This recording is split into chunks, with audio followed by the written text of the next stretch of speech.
Hi, it's Rani here again, and today I have got Caroline Hughes with me. Caroline is an amazing coach. She is a leadership and corporate coach, and in her past life, I think she used to be a global director for leadership development. So she has got multi-skills, multi-talented. And the reason I'm speaking to her today is as part of a series of conversations I'm having with the speakers who are going to do the master classes for my upcoming program starting in October called the Empowerment Blueprint Program.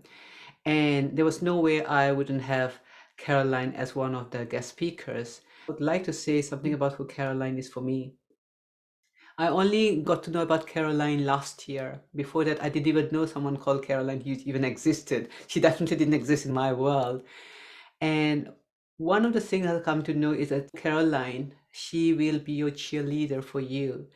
I can't, I can't count the number of times when she would just cheer for everyone in the school and just lift them up. I think for some of us, it has to be a skill that we did practice on, but I think for Caroline, it's just like boundless. She's just giving. And I'll never forget a one-to-one conversation I had with Caroline about a coaching agreement. And she coached me around how she would go about in taking her client through a coaching agreement. That was such a sacred time. It was such a sacred space. And today I was reading the Ultimate Coach book, and there was the chapter about the office. And this is saying about how the office is a sacred space for Steve Hardison, and all his clients know that when they step into his office, that's a sacred space.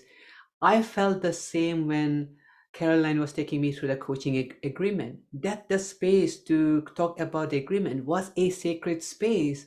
And I don't know how many times I swear during that conversation. It was so powerful. So this is my introduction for Caroline. Caroline, welcome. So lovely to have you. Oh, thank you so much, Rani. Thank you for firstly, for inviting me to be part of your program, for your beautiful introduction. And even though you didn't ask this question specifically, I'm going to offer, why did I say yes? Because it is in part what you represent for me. Because like you said, we didn't know each other 12 months ago. This was a partnership and friendship yet to be discovered. But what I know of you and what you represent for me is absolute clarity and huge follow through on your commitments. And I've watched you every step of the way when, like myself, you discovered things that maybe you felt you should have known already and it didn't matter, just try it, do it, test it. And I have borrowed some of that spirit from you for sure. So I know before we even have this conversation how powerful it's going to be, because your program is going to be so powerful, just like your book is behind you, just like your practice is. So I'm just delighted to be here to share whatever is to be shared between us in the space. So thank you so much for having me. Oh, Caroline, thank you so much. It's really beautiful. It's heartwarming, and I can't believe it. It's like we bonded so well, and I think there's something about all of us in being in the same space and learning something powerful from a master coach like Uncle Jane, and it brought out the best in us. And we also realized that in order to bring out the best in us, we also need to help each other bring out the best in them. And so that's been such a beautiful, powerful experience. And this is again a beautiful example of how we can lean in and learn from one another and support one another. Like, thank goodness you said yes. But like you said, you would have said yes anyway. See,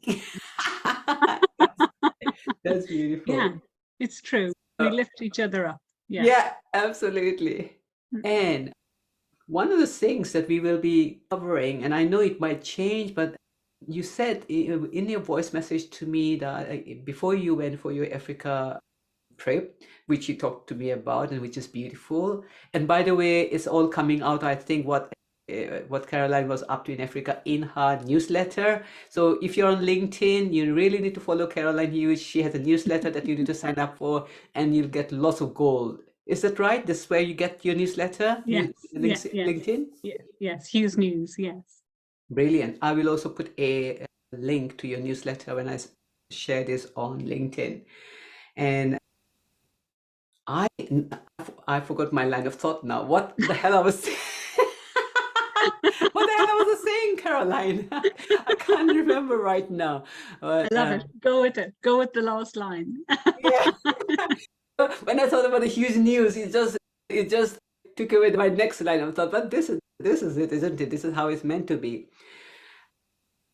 But going back to the program, that's right. Yes, I remember now, Africa, and I think we were talking about what is it that you could offer the people who sign up for this program. And then in a voice message, you talked about designing the inner landscape. And I thought, oh my goodness, it sounds like exotic. When you said designing, I thought, my goodness, and designing the inner landscape, that gives a sense of what you could bring to the program. And I know it's not set in stone, but can you just say a bit about designing inner landscape and what it means to you right now? Just make it up if you want to. Thanks, Rani. Yeah, no pressure. Yeah. No pressure. I had this thought I think it's a couple of weeks ago since I left you that voice note, and I was really excited about this, as I still am. And it came from a conversation I was having actually with a journalist in May about what life was like for me. I had a very big burnout at the end of 2019. And she was asking me a series of questions around how is my life different today than what it was when I was a global leader in a big PLC. And as we talked about it, there's a lot about my life that is remarkably similar to how it was. I travel a lot because I love to travel. I used to travel for work. Now I mostly travel for coaching, for learning, for my own pleasure. I still work really hard. I'm wired to work in a particular way, and we're going to probably unpack some of that, if not today, within the masterclass, and how that shows up. So I would always give my best to whatever it is I'm doing, or whoever is sitting in front of me, whether that's a person or a group. No difference there. And my family plays a very big role in my life. My nieces, my nephews, my brothers, my sisters, my mum. And what I came to realize in that conversation is that on the surface, life looks remarkably similar. But on the inside, my experience of life is so remarkably different. And it's not necessarily in a way that's identifiable by somebody on the outside, because I'm still doing a lot of the things that I used to do. And then there's a lot of things that I don't do. But my relationship to it is so different. Where I come from today, I'm much more open and loving and carefree. I put that almost in inverted commas as more of an intention than something that is truly here yet, but certainly moving in that direction. And because of that, it brings a different energy. I feel different within it. And I think people experience a difference that maybe is intangible. So when I talk about designing the inner landscape, I guess that's what I'm talking about, that maybe this is what happens for participants on your program, Rani. Maybe this is part of the intention somebody thinking of this program might think about and go, it's not always turn your whole life upside down and do something completely different, albeit it might be that. But it might be about going through life with more ease, with more grace, with more intentionality, and seeing what emerges from that space. Because my alternate was very much a stress-fueled, adrenaline-pumped experience of life, where there was always more. And that fueled a certain behavior, and I loved it when I was in it. I adored it, actually. It's part of why I burned out of it. I just loved it too much. But it is possible to have a very different experience, even when doing remarkably similar things. And that, for me, is where the benefit of the investment in the inner landscape starts to emerge. Oh my goodness, that's beautiful. Absolutely. And When I say empowerment blueprint, the empowerment is not about the superficial, yay, that positive psychology, let's do something, let's set the goals, let's create our vision, let's create our mission, and everything will be fine. That is not the external landscape, it is more of the internal landscape where we're coming from. And don't get me wrong, the external landscape is also needed, but the alignment of the inner landscape with the external landscape is what makes it so beautiful and more effortless. There's something about creation when you say designing. Yeah, yeah, because I think part of what makes this conversation different, Rani, is we're all capable of doing things differently. We can all decide to make a different choice in a moment. And most of the time that will work out perfectly fine. What I'm really learning more about in this last, certainly kind of 4 years of my post-corporate career, and as I've done more and more of my own development work, is sometimes we're making those decisions on foundations that are not structurally sound. Sometimes it's about a moving away from a situation that no longer serves us, as opposed to maybe moving towards something that's really for our highest and our best. Sometimes we take a choice or a decision, and actually what we do is we replay a very similar situation because we haven't fully learned the lesson from it. I say that to myself more so than anyone listening, because this cycle of rinse and repeat until, oh, that's the lesson I was supposed to get the first time, and then the lesson can sometimes become a little bit more challenging. I find that the more I look at what's really true for me, what's really important, what drives in the future that I'm actively creating and designing into being, and allow that as the place to come from, then it's like the energy around it is different. The quality of the decision may be different, even though it might be exactly the same decision I might have made, but it's like we're just looking at it through a 3D angle rather than a 2-dimensional page. Wow, beautiful. Thank you.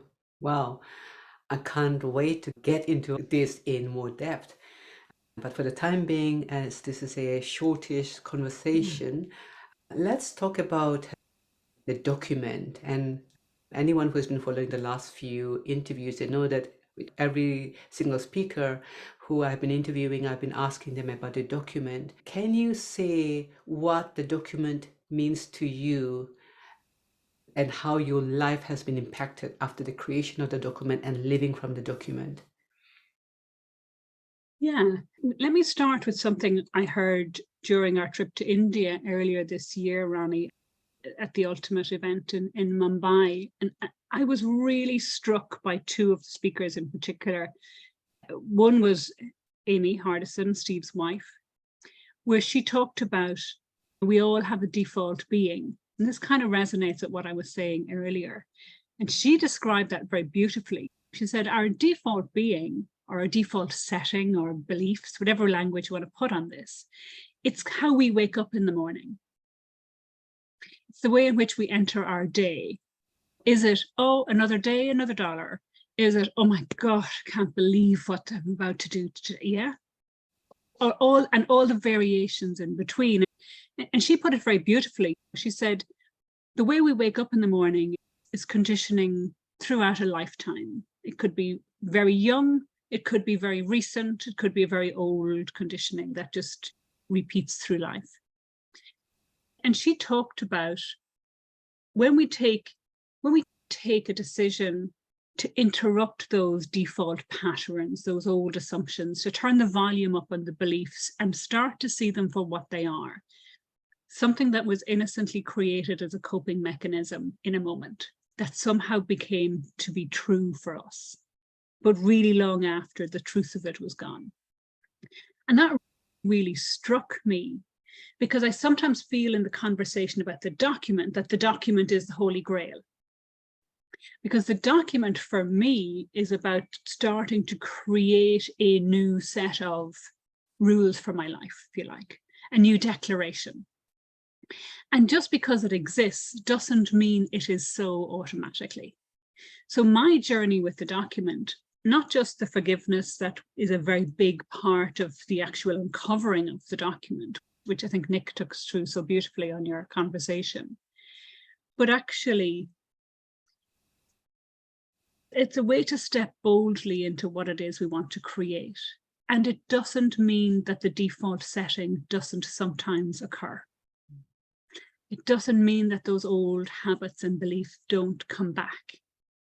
And I think that's really important for anyone thinking about this process. It's not a magic formula.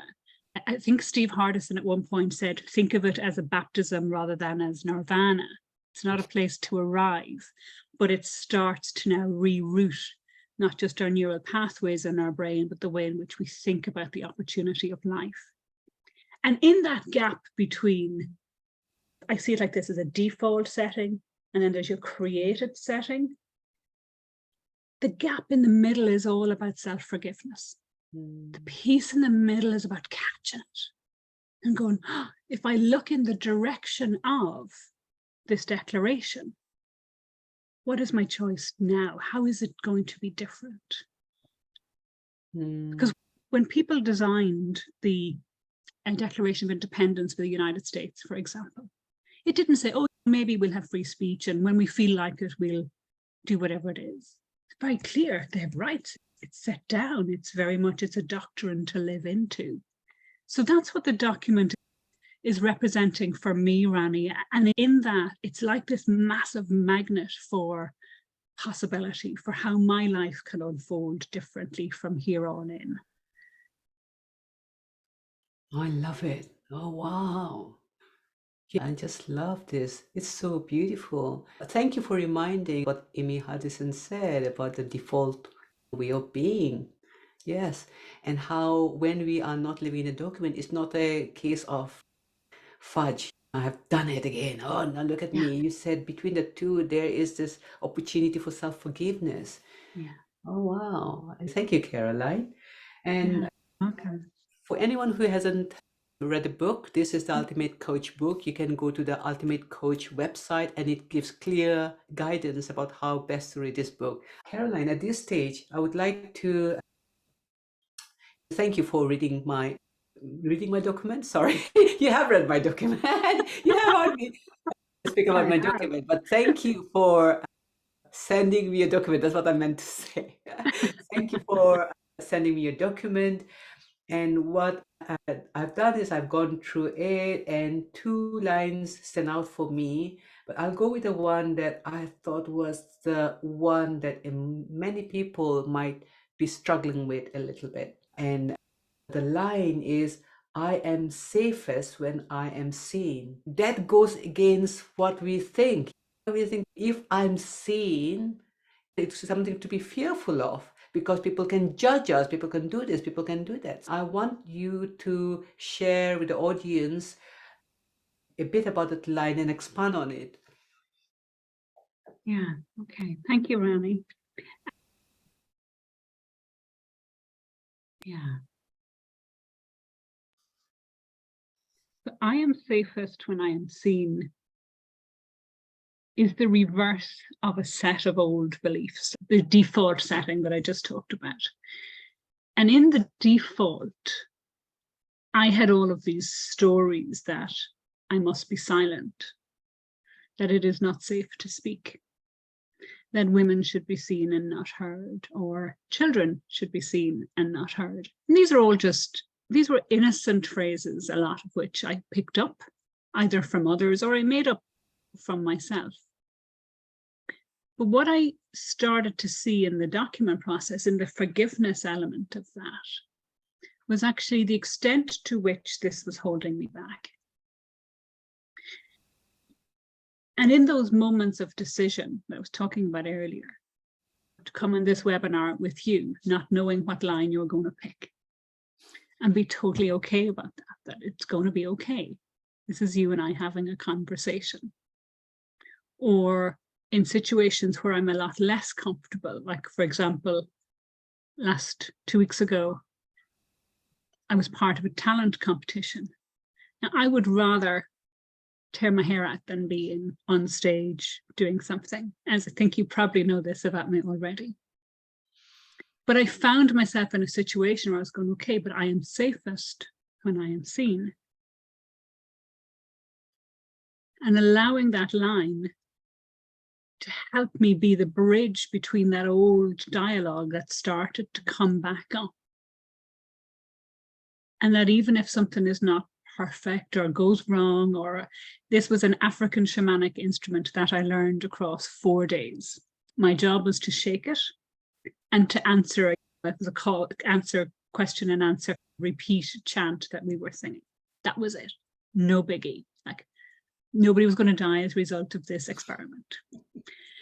And what I found was, it's a really simple example, but it's an example of oftentimes it's how the external might look to somebody versus what's happening on the inside.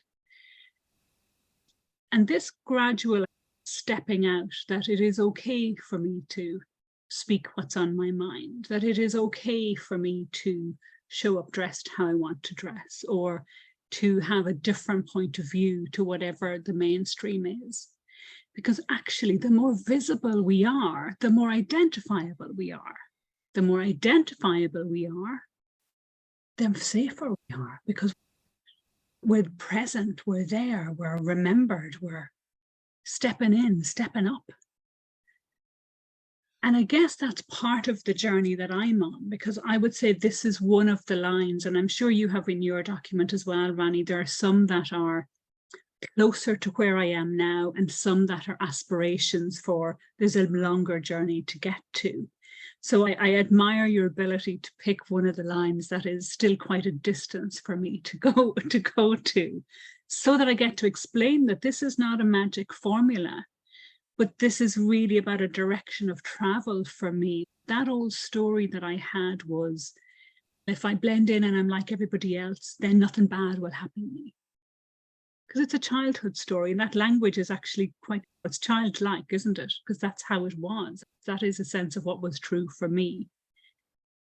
But bringing that forward into my adulthood, into my full self-expression, and that it's okay, and it's okay if somebody doesn't like what I have to say, that's okay. I can love them anyway. And I'm okay with me regardless of their reaction. So that's the journey that I'm on with that one, Rani.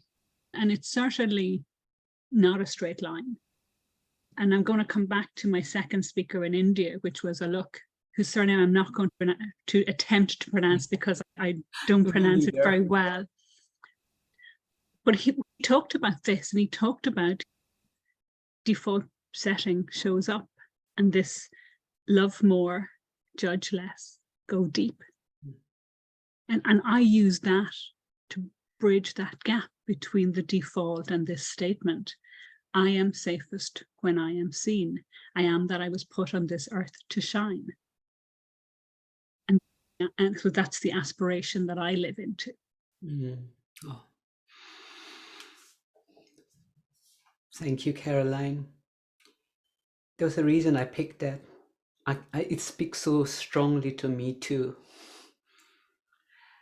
It speaks because for a long time I was sitting on the fence, not wanting to put myself out there just in case people will judge me. I'm a psychiatrist and I'm in this, and I'm a coach, and what will people think? Who am I?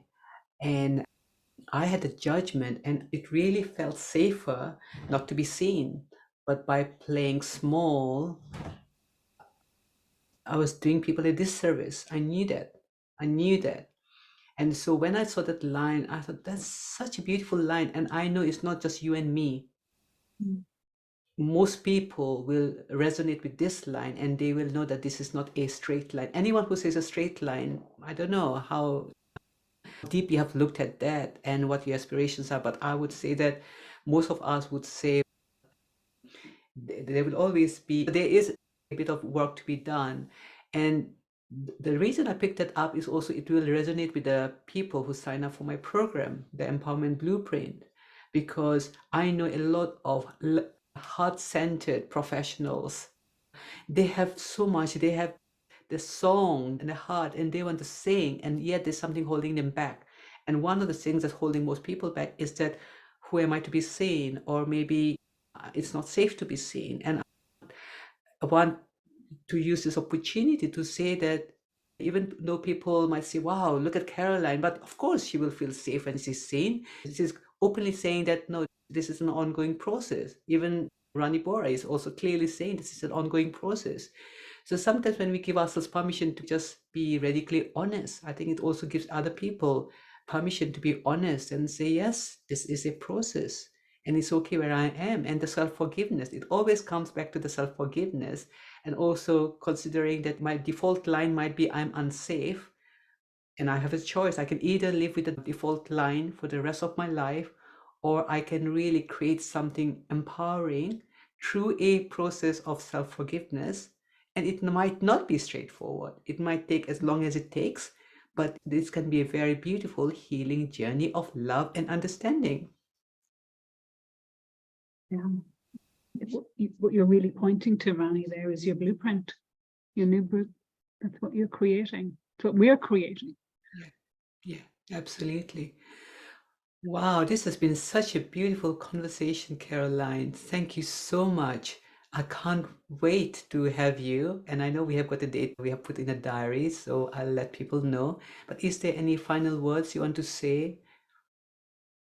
I think what I would say to anyone who is watching this, if you're curious about this, begin to pay attention to what you say to yourself about other people.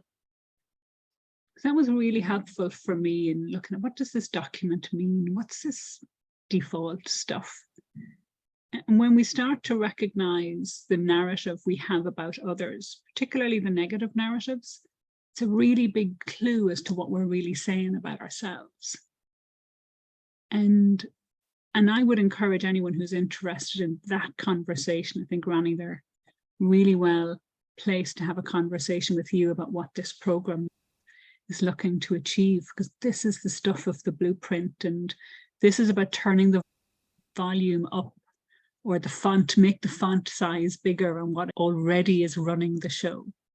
Because very often it's old stuff that's innocent, it can be forgiven. And there is a real, I don't know about you, Rani, but I feel very liberated having gone through. It's been quite a journey. It's an overused phrase, but to get to this point, and this has really been an accelerator for me. So if you're already in that conversation in your own head about how life could be different or have more ease and grace, then I think that's the type of person we'd love to have part of the program. Yeah. Beautiful.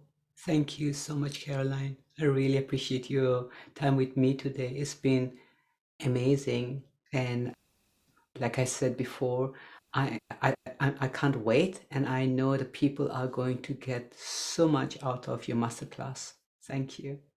Thank you. Thank you, Rani.